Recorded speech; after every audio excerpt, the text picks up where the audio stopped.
Farrik!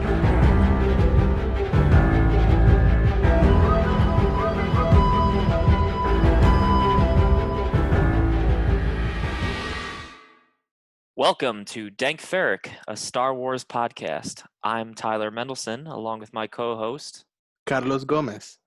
and we are here to talk about Star Wars, the original, A New Hope.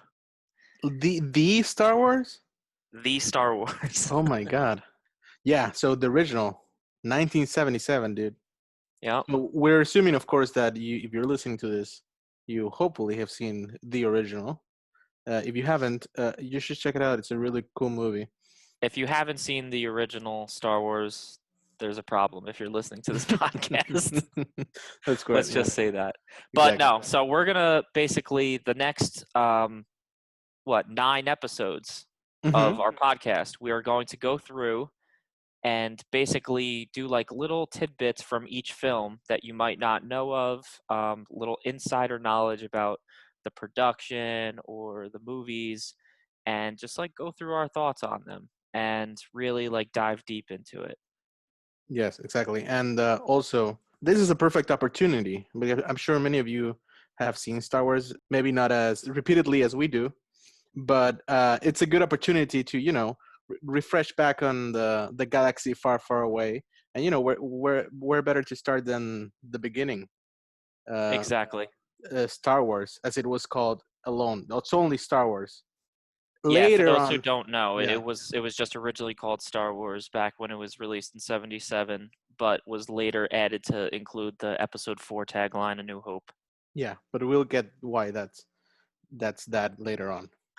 So we got to start, of course, where any conversation about Star Wars should start, with the man himself, George Lucas. Exactly. George with a capital G. As in God. As in the creator. And he was a student in USC, University of Southern California, in the 60s, I guess, the 70s. Yeah. He was very much like that generation, that like the first generation of film school kids. He was in the group known as the Film Brats, as in Steven Spielberg, Francis Ford Coppola, Brian De Palma. Yeah. So George was part of the group of filmmakers from the 70s that were very involved in reinvigorating cinema, because they were making like a lot of auteur work, whereas in the 50s and 60s it got very big and like commercial, and Hollywood got very spectacle oriented. So before Star Wars, George was in film school, and he graduated and made a short film called THX 1138, which won a bunch of contests. And that short film later got adapted into a feature film. So he made 2 films before Star Wars. THX 1138. I'm sure you've heard the THX thing from the audio. Turned it into a company brand, which it's his, or it was, I guess. Now it's Disney's. And American Graffiti, which was like a restless youth. It was a coming of age story for the 1950s and 60s, which was very like oriented in like car culture and how the mating cars and diners and all that kind of stuff. It was prom, great film, whatever. Very fun. I first saw it when I was in high school and I loved it. Yeah, I love THX. THX to me is like the classic, because it's also like very much him being like the sad film boy, which talks about how humanity is doomed. THX is like the definitive, like early George Lucas like sort of project where it's super, super artistic and out there, and people don't really understand it, or like it's not the norm, and it's not a pop movie. Not at all. And that's not something we've really seen from other filmmakers of this generation. And he really like defined what it was to be like a independent filmmaker. Yeah, and it wasn't successful either. The one that was successful was American Graffiti. But off of him being like a gloom, sort of pessimistic, not cynical, but like a pessimistic worldview of what was coming up of humanity, I guess. His great mentor, Francis Ford Coppola, who directed the Godfather films, Apocalypse Now, etc., defied him to make a movie for young people, a movie that was actually optimistic and hopeful. and that it moved, and it was moving to people, for audiences, basically, is what he was trying to defy him to do. Right. And so along comes him with the idea for the Star Wars, which was sort of a ripoff of not a ripoff, but kind of inspired by Flash Gordon, and like the early serials from the 30s that he Yeah, would watch as a kid in the he Saturday really liked mornings. those old comic serials from when he was young, and he actually wanted to make a Flash Gordon film, Hmm. and they would not give him the rights. Which is Could you imagine if that if he did that instead and Star Wars just never existed? That would It's be just crazy. it's insane. Would Flash Gordon be now as big as Star Wars? Like, would he? Highly, highly doubt it. Like, I Would don't he? think George Lucas would be a billionaire. I don't think I think he would have made maybe a couple mil on that movie at most, and And then then just go to the next that's movie? that's probably the last we'd ever even hear of him. No, I don't think so. Who he, knows? he would show up again. But so yes, it was a time like post Vietnam where there was a lot of cynicism towards the American government. So out of this cynicism and this like shady sort of morally gray era of the 70s came this fresh air, which was the innocence and the spirit of Star Wars, which was a throwback film. It's funny because now we see things that are throwback to the 70s and 80s, and those things sometimes are making throwbacks of the throwbacks. And it's weird when you sort of like go back to the genesis of what they were originally trying to emulate or homage. Like in Right. the case of George Lucas, it was Flash Gordon, and it was also the great filmmaker he revered, the Japanese filmmaker Akira Kurosawa. And And the so with that, um, George as a filmmaker really took to the the awesome filmmakers that he learned from, and he wanted to build upon that, the lessons that he learned from them. And he really took into Akira Kurosawa's filmmaking techniques and storylines, and with that came a lot of the mythology aspect that he learned from Joseph Campbell with The Hero of a Thousand Faces. Joseph Campbell, of course, was a writer who spoke about the monomyth, about how all stories and mythology stemmed from the same place, and they're all very similar. And all the heroes that we know from every culture go through this rite of passage, the same kind of challenges that they have to overcome in order to like conquer and like lift the sword of the stone, or you know whatever it is, that trial, that symbolic trial that makes them go from being a kid into being an adult. There's basically a call to adventure, they deny the call at first, and then there's this step into action because of some kind of unfortunate event changes their perspective, or their call that makes them want to go on this journey. They meet the people that they're going to meet along the way, and then they go into the belly of the beast, and they're faced with this task, and then the hero comes out with the reward, and then it's the return home. And it's sort of this repetitive cycle that we see in a lot of films today, that really a lot of it started with Kurosawa, and George really followed into that, and now we see so much more of it with this just classic um stereotype of a hero's journey.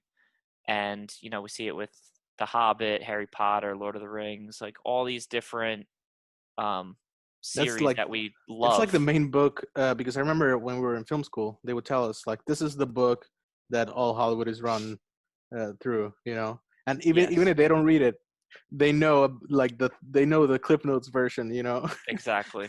which is what you're saying. It's those same beats, the story beats that like get you there, Exactly. to becoming the hero. Yeah. And so George followed that slavishly, and he took the bubblegum sort of fun popcorn spectacle and adventuresome aspect of Flash Gordon and merged it with the soulful and like uh, um, what do you call it, like panache, I guess, of Kurosawa, and try to make like a movie that was both spiritual and like good for the soul, and but also fun. So it was made for audiences. and that Right. like secret combo is it's the reason why we're talking still about Star Wars. It's the Exactly. reason why there are however many sequels, spin-offs, whatever. It's because it's about it's about the Force. It's about religion in a subliminal sense. It's not Hmm. about one religion. It's about every religion. It's about It's about spirituality. humanity, spirituality, It's stories that everyone of every generation could learn from and understand and pass on. exactly.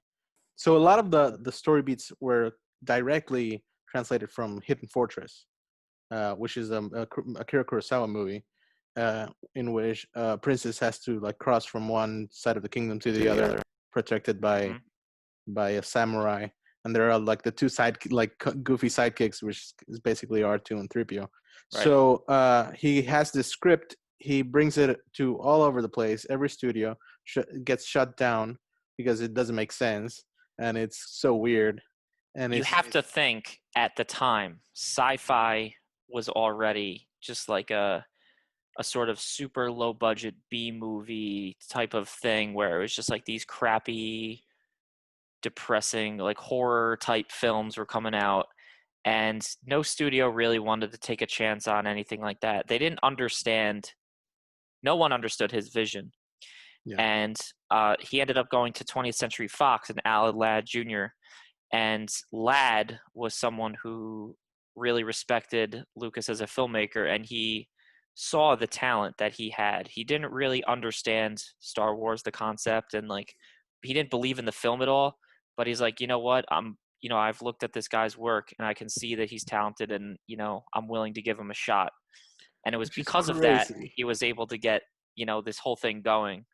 And the budget for Star Wars was initially $10 million, but it was boosted up to 11 to 12 million after it was completed.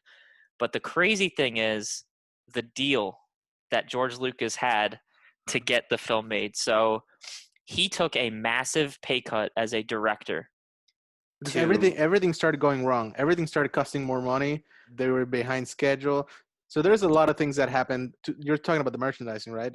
There's a bunch of I was things. going to get into that, Yeah. but Okay. So there's a bunch of stuff that like gets you there because $10 million, which was the starting initial budget, wasn't that much. I mean, it's not little. It isn't a super low budget, but it isn't like a lot either. exactly, yeah. And at that time, today would be we were in talk about those numbers.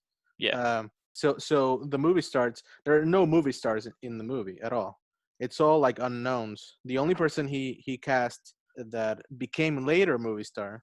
I'm sorry to everyone else, to all the other cast members. Don't feel bad. But the only person he got that became later movie star was Harrison Ford. The reason why he got Harrison Ford is Harrison Ford was a carpenter who was working in one of the offices, the casting offices, Hmm. and he got asked to read opposite the other actors for Han Solo, but it wasn't like he wasn't getting cast. It wasn't for his audition. It was for other Yep. people's auditions, and he kept reading off camera, and eventually they were like, "Yeah, why don't we just get this guy? I mean, he knows what's up. He's kind of familiar with the thing already."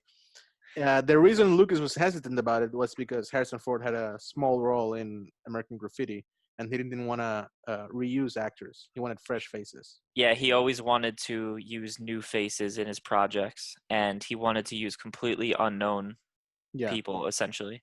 yeah. So we got like the main three, and none of them were famous. It was kind of eerie to actually like watch the casting call Oh yeah, and to see the different people act out as like Leia and yeah. Luke and You all can find that. it on YouTube. Yeah, it's just very bizarre. Yeah, the best is Kurt Russell as Han. You've seen that, but Yeah. also the bizarre. To me, the most bizarre thing is George Lucas's dialogue. I mean, the dialogue in the movie is weird because it's Star Wars, but the dialogue in the audition, you could tell that it was like a very early draft because they Yeah. were talking the biggest nonsense, and you see all these great actors trying to make it sound like it's natural and that it's real, and it's so hard because I Hmm. mean we all know like how sometimes some actors can live up to George's writing because it's so out there and weird, and it's kind of children's theater in a weird sort of way sometimes. And so you can find those clips online. Please look them up because some of them are really funny, and you can also see like the beginnings of. Well, I think the Mark Hamill one was great Oh yeah. because he was so like innocent and into it, and he wasn't like winking at the camera at all. He Hmm. was so in it. Uh, Yeah, he was definitely born for that role. He just kind of brought this like innocent, like, farm boy type sense to that role, and he read the lines really well. I mean, like, there's that classic line there he's talking about, like, I doubt the defenses are as blah blah blah on yeah, Aquilai and Sullust, and like yeah, he just read it so naturally to how jarring the language was. it's the best. So it's like there's no surprise that he got the role. Yeah, exactly. And Yeah. the Carrie Fisher also killed it. I mean, Hmm. she is it's her war. She's the leader. Yeah. And then we get to the other actors, Peter Cushing, who was known for making the low budget horror films you were referring to earlier. Hmm. But he was still like a revered actor. Yeah. Um, but he has like a secondary role as Grand Moff Tarkin, which is a great performance, a great character. He was a great Tarkin, villain. a great villain, and it's one of those great one-off villains because it's never. I mean, he's in the He's shows in and stuff. Rogue One after his death. Right. Well, yeah, isn't him though. Post-mortem performance. Yeah, we can get into the. We probably get to that at some point because Yeah. that's weird. And but the big one, the big draw, like the one movie star, is Alec Guinness, whom at that point was in his 60s, and he was the mentor role. He wasn't Hmm. one of the main. He wasn't one of the ones that had the action, and that like sort of gave it a little legitimacy because it was such a established like Shakespearean actor. Yeah, Uh, he did a lot of stage work, and he was in Lawrence of Arabia and a bunch of other projects, and he was a very established actor. yeah, But all of the actors just thought that, the film was a joke and yeah, they didn't understand it, and it was just like gonna be a big shit show. yeah. The No the one actors and the crew because no when they one started believed filming, in this project. yeah, they were filming it in Tunisia for the desert portions, in London for the in studio stuff like the Death Elstree Star, Studios. Elstree Studios, and like there are stories about like the crew members just laughing off the movie because it was like, what is this? Like, there's It some guy dressed as Bigfoot, it was and just basically a mockery, and the only person who believed in the project was George. I'm sure at some point he even did, he himself was like, I don't know what the fuck I'm doing. He had to have been panicking during the production. I Oh mean, there's yeah. there's no way So he could because have gotten through everything that. went wrong, because everything went over budget, everything went over schedule. It was just all going wrong. Nobody believed in it. The studio didn't believe in it. The studio wanted to pull the plug on it actually, Yeah. and trying to make these visual effects, which at the time it wasn't really like nowadays CGI is so commonplace that you don't even think about it and how you take for Mhm. granted the visual effects. But at that time there wasn't any visual effects at There all wasn't in movies, anything. so he was forced to create his own studio, a visual effects studio, in order to make the to finish his movie You industrial. gotta you gotta think, like, at this time, the only like really amazing production when it came to special effects prior to this was 2001: A Space Odyssey, Yeah, and that exactly. came out in what, 66, 68. 68. So, you know, to get this kind of technical achievement done, he had nothing to work off of. He had to basically create everything from scratch. Yeah, So he basically just hired a bunch of these guys who did all these crazy different like little wacky jobs on the side and was like, "Hey, I'm trying to build this, movie studio that does like special effects. Would you like to do it?" And they just basically started out working out of a garage and putting together these little models and yeah. blowing them up and doing all these crazy little Super things. lo-fi. Like at the time, it And was so it was lo-fi. just it was just work out of a garage, and they Yeah, just made it into this thing that we all know and love because, they just put all their heart into it, and it was basically all just George's innovation and his creative mind. So George was in that post-production process, and it was all, of course, going horribly wrong. The movie was being edited, and it wasn't coming together. None of it was making any sense. It wasn't tracking. The pace was all slow, and it just didn't have the energy that he hoped it had. He wanted to channel that like Flash Gordon energy. Can I just say Yes. George's famous line as his directing, critique for his actors: faster, more intense, faster, more intense, Yeah. faster, more intense. That's what he would tell them every single time. Yeah. And they got And sick of it. They made a joke out of it. yeah, the actors also like always tried to cheer up George Because because they they all, saw how much of a meltdown it yeah, was. they could tell he was so miserable, and they were always trying to like make trying to make light of everything and like be goofy around him, but he was just sitting in a corner like, oh my god, okay, yeah. My life is in shambles. His life was in shambles at that point. And so also ILM was delivering these effect shots, and none of them were getting approved. Like they were Yeah, all being rejected by George. They were like, it's not good enough. It's just not good enough. So they were trying to iterate and reiterate and reiterate, and he wasn't really happy with the results. And this is all happening, and they were filming. They were doing reshoots. They were doing new stuff. Alan Ladd Jr., who we talked about, the executive in Fox, was also like screaming at people at the studio, telling them that no, you got to trust him. You got to trust him, because the studio was like, we got to pull the plug. We can't exactly. waste any more money on this. And he's like, no, dude, let's just get it done.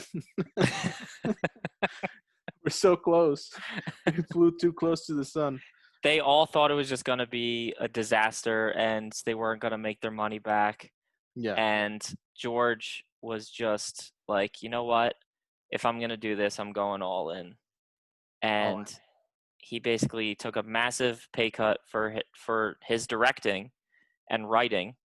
yeah. And he, the genius that he is and the confidence that he had in his project that no one else saw in him is he said, all right, I will take this pay cut, but I want all the merchandising rights and the rights to any sequels.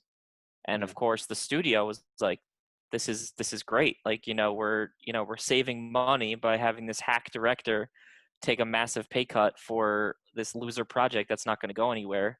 And we're basically not going to owe him anything because the project's not going to go anywhere. Also, mind you, at that point, merchandising in movies wasn't that big of a It deal as was it is now. unheard of, essentially. Yeah, exactly. But he was like, "No, don't worry. I'll have the merchandise rights. You can have my pay cut. Just give me the money to finish this." And they were like, "Oh, great, okay." Hmm. And that's like the biggest, like when you go back in history, that's the biggest checkmate. Literally, yeah, literally the greatest deal of all time ever in the history of mankind for a single person to have made, It's because crazy. you never would have expected any of this to happen for a filmmaker to just essentially take a project from nothing and then just be like, all right, I'm going all in on, merchandising and, any sequels, and no one thinking anything of it. And then suddenly it's just the biggest thing ever created. And mind you, because this happens in movies all the time, in franchise movies, where the studio owns the rights to the property, the franchise. What's a good example? Like the director for Superman, or it happened with Jaws as well. Steven Spielberg made the first one, right? It wasn't up to him whether or not the second one was going to be made. I mean, he Yeah. could like participate if he wanted to, probably, but the studio is the one that said, "Leo, this was a big moneymaker. Let's make another one." And what's it going to be about? Hmm. Who gives a shit? Let's make another one, because it's just printing money.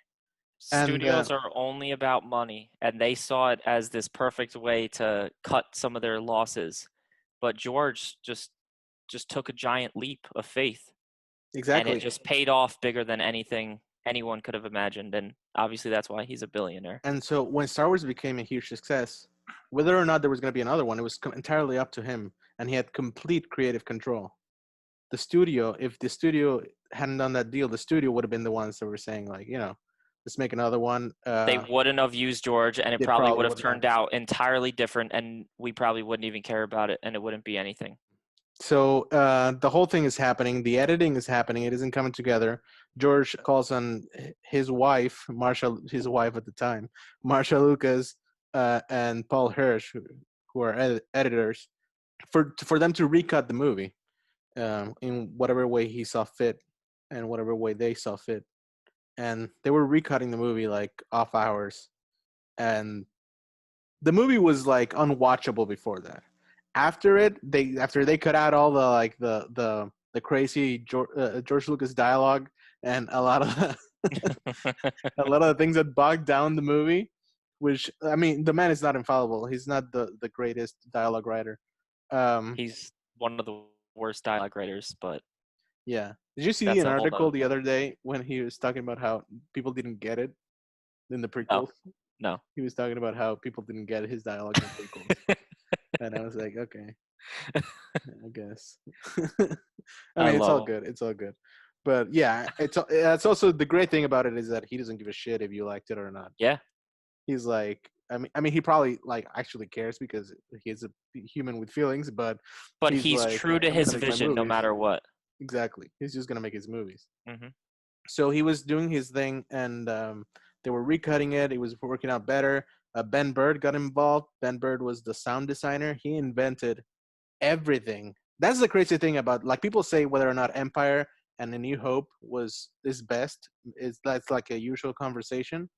Yeah, But the thing about A New Hope, or Star Wars as it was called, it was nothing, and then there was Star Wars.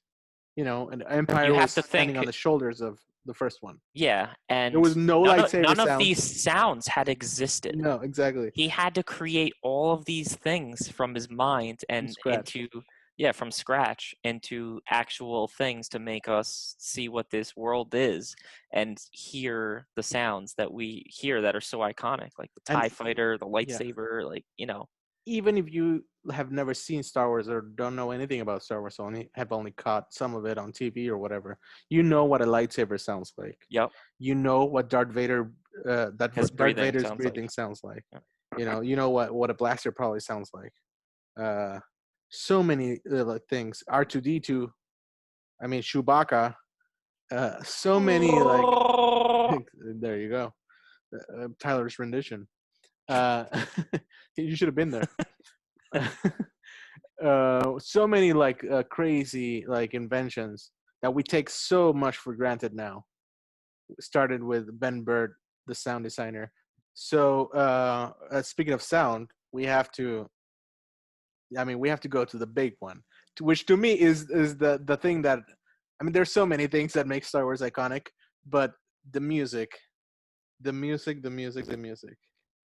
John I Williams. 100% agree. I think the music that John Williams did is the most iconic part of Star Wars that make it what it is and the thing that will long be remembered for it. We talk about the sounds that, people can know of even if they haven't seen it, but the music, everyone knows the classic themes. Yeah, and it was Steven Spielberg who had worked with John Williams in Jaws. On Jaws, yep. Dun dun dun dun dun dun dun dun. He's the one who recommended it to George. You gotta check out this guy, Johnny Williams. He's a great jazz guy. And then John Williams shows up and kills it. You also have to think of how weird it must have been, like, before this movie was out, when no one really knew what the fuck it was, for this weird sci-fi space movie thing to have a full fucking orchestra. Yeah, no, Like why is an orchestra playing for this space sci-fi movie? well, it's like full opera. It's Hmm. it's tapping into the opera of it. But And that had to have been what people thought at the time because you had never seen anything like this, or well, you know also sci-fi became very. The thing is, people speak about Star Wars in terms of sci-fi, which is understandable, of course. But I see it more as like fantasy in space that happens to be it's in a space. fantasy opera, space opera. Exactly, it's fantasy space opera. The sci-fi is just like the dressing, Yep. you It's a know. family. It's a family drama. But when you get down to it, it isn't about the robots. It isn't about the technology. It isn't about a lot of the things that sci-fi hangs itself on. Yep. It's really more of like the wizard. It's more like a Wizard of Oz or like a fairy tale. It's more. It's more about the fantasy elements, Yeah. the spirituality of the Force. The Force is the fantasy element. Hmm. It's really the core of Star Wars. Yeah. So at that point, sci-fi had been very much about synth-like sounds. Because they The try to sound make it sound futuristic. exactly. The sound wasn't as organic, but Star Wars sound was super warm and organic, and that's the thing that sells it. I think John Williams, like that's like the last fairy dust at the end, and I And think he, it's one of those things that George has said. It's the only part of the process where he doesn't get like too involved. It's mhm. just like do your thing, and I'll just sit back and watch the Because whole thing. everything John Williams touches is gold. It's like cheating. I think J.J. Abrams said at some point that working with John Williams is like cheating It because basically it's is. suddenly magical. 2001: A Space Odyssey also used classical music, and that was Yeah. a sci-fi type film. But that one used already known classical music, and it did not have the same kind of effect that Star Wars had by any means whatsoever. Yeah. Also, Kubrick is a colder filmmaker. You Oh know, yeah, he's a little bit more detached. I think. you could Uh, say that again. yeah. Well, I mean, he's a great filmmaker, of He's one of course. my favorites, but Yeah. man, that guy is distinct. But the Star Wars wears its heart in its sleeve. The emotions are big. Everything is big. That's the reason why it translated everywhere. This project released May 25th, 1977 in 32 theaters. 32 theaters across America. Yeah, That's nothing. that's absolutely nothing. It was basically just a joke. And then obviously people went to it and were like, "Holy shit, this is sick." Yeah. Everyone loved it. The kids loved it, and it blew up, and then it got into more theaters. Theaters were fighting to get it into them.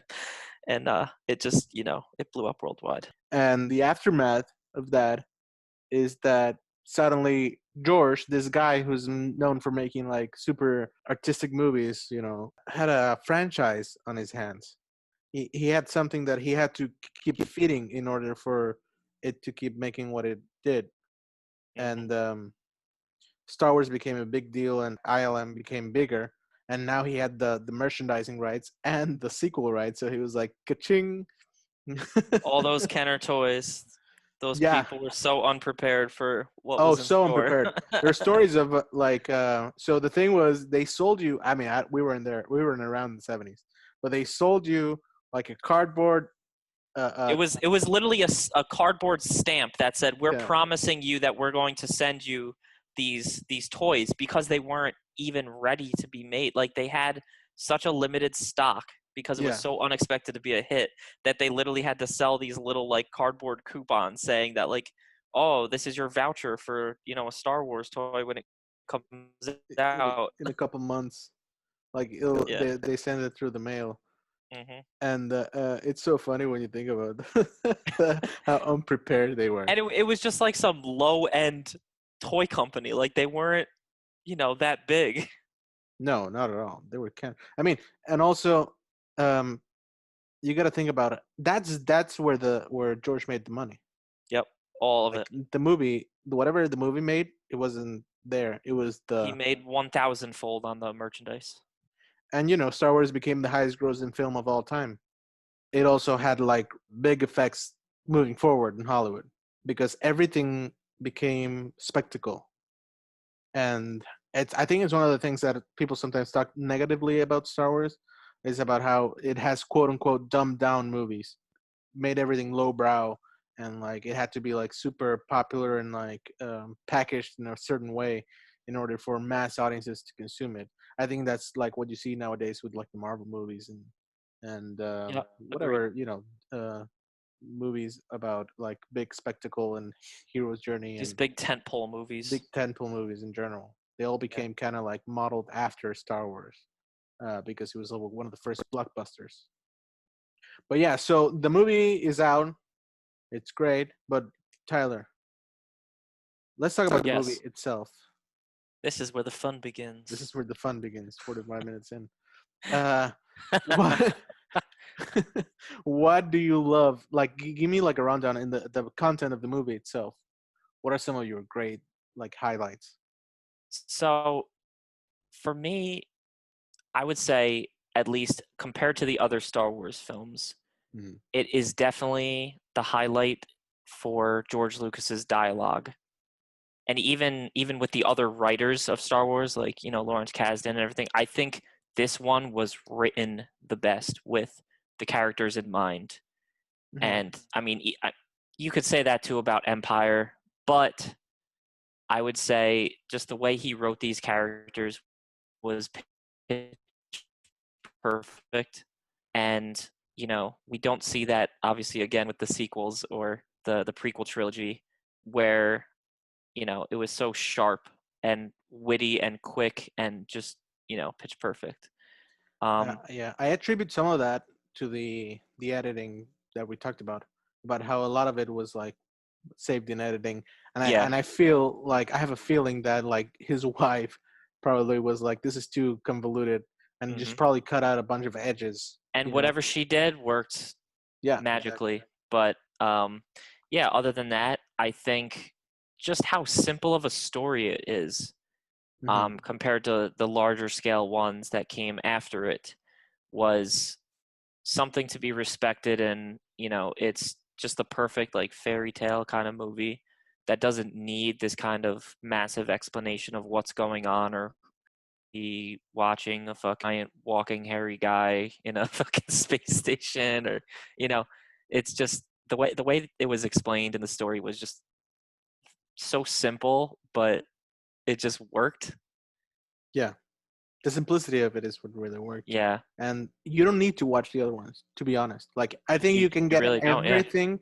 Like, I think you can get everything out of Star Wars, every like all the themes, the messages, the tone, everything you need to know about Star Wars you can get from the first movie. Hmm. Everything else is gravy, and it's great gravy. But It's the that first movie, excellent, delicious, juicy yeah, fucking exactly. Thanksgiving gravy where you're just sitting there with your fat ass gut like, oh yeah, oh Yeah, that's what I meant. Yeah, uh, yeah.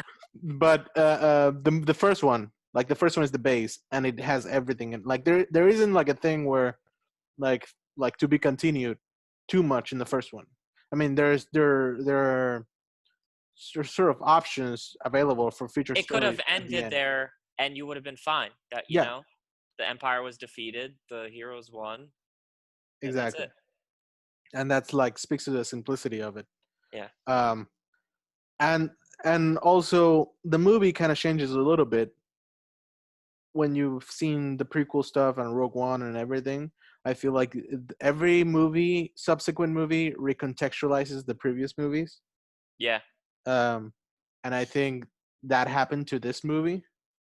And I think it works with the recontextualization and without the context as well. Like if you watch it only like as a standalone, and I think if you watch it only as a standalone, it works better with the original unaltered movie because George made changes to it later on in the '90s, and He, he got a that's little carried away. yeah, that's the only like commercially available version of the movie, which is sad. Like everyone wants to see the original I just unaltered one. hope to God one day Disney Plus hears people's like cries for, attention for I don't the know. original Highly doubt it. original cut films. To I just put them bet on you. Disney Plus. I bet you. Like that's one of the things that like the fine print in the contract for Yeah, when for George George signed it over to Disney. sold it to Disney. You can He- never you can never release the original cuts. yeah, like You, my you got to movies. the special editions that I did in Exactly. Like you 1997. can't touch my movies. Like only I touch my movies. McClanky. McClanky. Yeah, that's the latest one. So I think it's in order to speak about the negatives as well. Do you have any negatives about New Hope? I wish I wish the fight between Vader and Obi-Wan was just a little bit better. Like for how simple of a film it was, and at the time, of course, we didn't see anything else afterwards. But we go from it knowing in like the Star Wars storyline context, we go from Mustafar, where it's just like, crazy, super fast paced jumps and all that stuff, to two old guys in a hallway, and Vader's like, "Yeah, I'm stronger now, old man." They're You know just what? swinging these swords around. Yeah, I mean, you know what they have to do now to bridge that gap of Mustafar to the thing is in the Kenobi show. they're I gonna have don't. a I don't they're want gonna have them a to duel slow ass anymore. fight. They're gonna have a slow ass fight to justify in A New Hope how slow they are. We're just gonna see their reflexes like declining. Exactly. I feel the same way. I mean, the fight, I forgive it because it is what it is, and behind the scenes there wasn't any stunt doubles. It was Alec Guinness versus Yeah, exactly. David Prowse. It wasn't even a stunt double inside the Vader costume. It was just the guy who does it regularly. So I get it, and yeah, it isn't the most wonderfully choreographed, but it means so much in the story.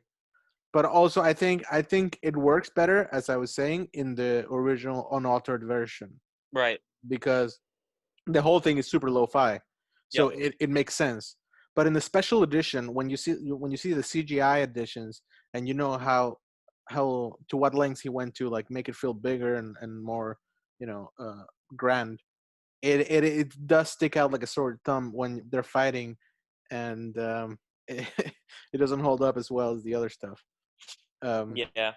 but Completely agree. I would honestly say though, that is my only downfall of the movie. I think it is literally one of the greatest films of all time. I think mm, just as a standalone film, not even like Star Wars, I think as a standalone project, it is just perfect, and nothing really has come close as far as like, you know, a film having all positives and no, like, barely any negatives. I think just the story, the writing, direction, the effects, everything just the perfect. tone to me is the thing that like sells it, like the innocence of it. It's How such an innocent project. Yeah, such an It's innocent got the movie, heart. It's got the heart. so much heart, and that innocence, that like going back to basics feel of it is what like it's timeless. It's what makes it timeless, Yep. because that like human experience will never end. Like the spirituality of it, you know, it'll go on forever. So you can watch that movie anytime.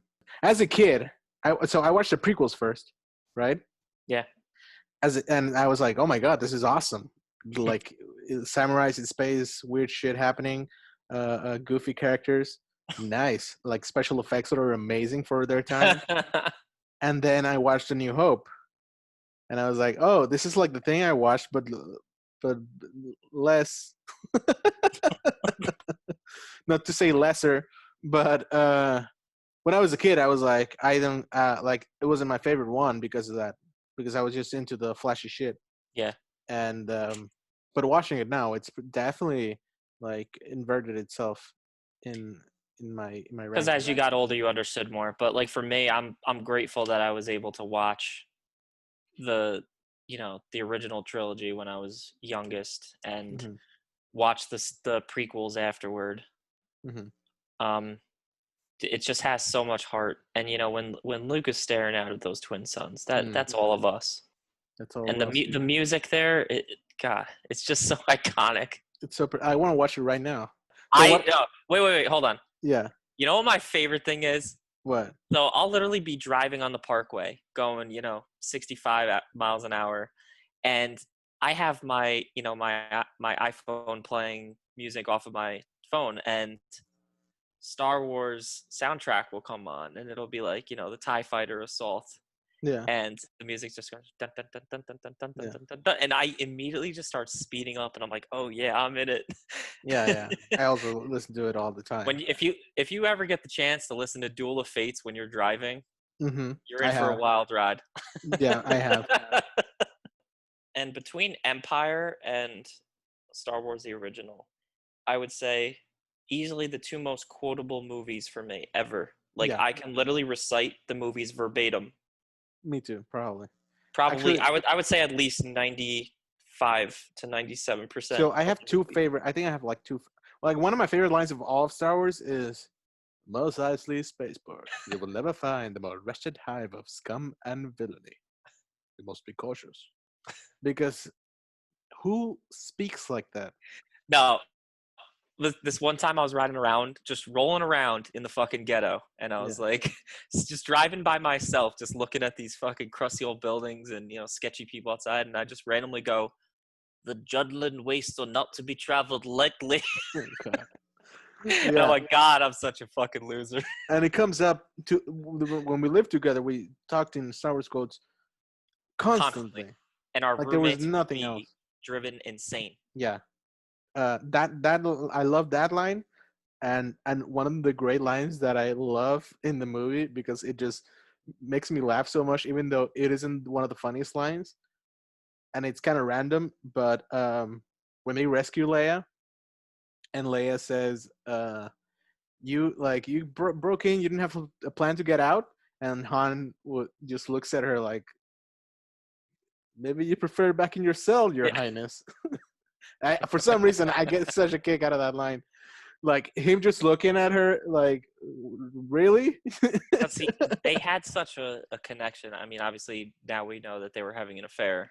Yeah, Harrison was married, but that's a whole other story. yeah. But the connection they had, the dynamic was just perfect, and the lines that they go back and forth with are just So brilliant. sharp, so sharp, and it isn't. It's very unlike George when you compare it to the other stuff he wrote. Look at the prequels, and Yeah, it's just, less sharp, it less just sharp. thank God we got what we got, and not Yeah, episode 2. exactly, exactly. But yeah, dude, Star Wars is just you can inject a movie into my veins all day long, and I'm in for it, dude. I'd much rather take A New Hope into my veins than the COVID vaccine right Oh now. God. No, I'm actually getting the vaccine. You just put that out there so people don't freak out. Yeah. little COVID-19 joke. Yeah, it's gonna age well. Yeah. But We'll yeah, see. so please, uh, if you haven't seen this movie in a while, if you listen to it and you haven't seen it in a while, please check it out because it's so magical and it's so worth it. Yeah, go back and watch it, and think about the kind of things we talked about the production, and we'll see you on the next one where we talk about episode 5. The Empire Strikes Back, also known as one of the best movies of all time. The greatest movie of all time. Yes. Thank you. Have a good one. And may the force be with you. Always.